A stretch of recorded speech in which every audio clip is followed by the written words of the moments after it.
هاي، صباح الخير من لبنان. كيفكن؟ شو الأخبار يا جماعة؟ شو هذا؟ نقستيني ماما، قلت في حدا دخل. كيفكن؟ شو الأخبار من لبنان؟ امبارح صراحة كتير انشغلت، اوكي، وما قدرت اصور لكم كل شي. فاليوم قلت مع اني قاعدة عم اعمل ميك اب، لحتى اعمل ميك اب معكم وخبركن وقلكن انه في كتير مفاجآت على الطريق. اوكي، كتير يعني، وسبيشلي بكره عم جهز كل شي لبكره. بكره في هيك مفاجأة حلوة.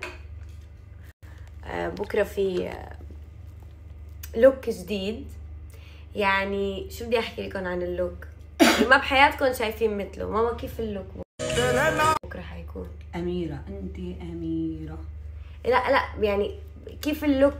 انت شايفتيه بحياتك شي مرة؟ لا، ما شايفينه ولا رح تشوفوه. اوكي، يعني كل ما جيتنا على لبنان نحن مشان هذا الموضوع، مشان بكره. اوكي، فبكره استنوا المفاجآت. وبكره بقلكن وين فيكن تحضروني لايف، عشان شو تحضروني وتكونوا معي. اوكي،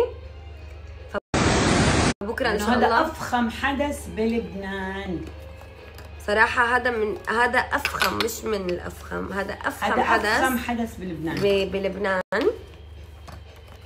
بكره بتشوفوا مستوى الحدث. بكره بتشوفوا مستوى الحدث كتير قوي، كتير قوي، يعني قد ما عم قلكن قوي. بكره حيكون كل شيء الحمد لله.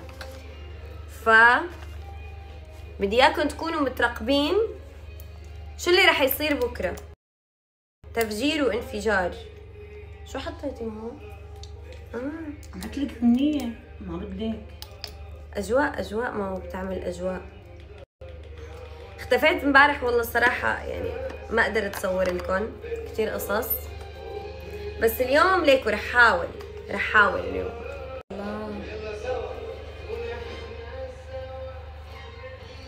الله هيك استنوا، انتوا حاسين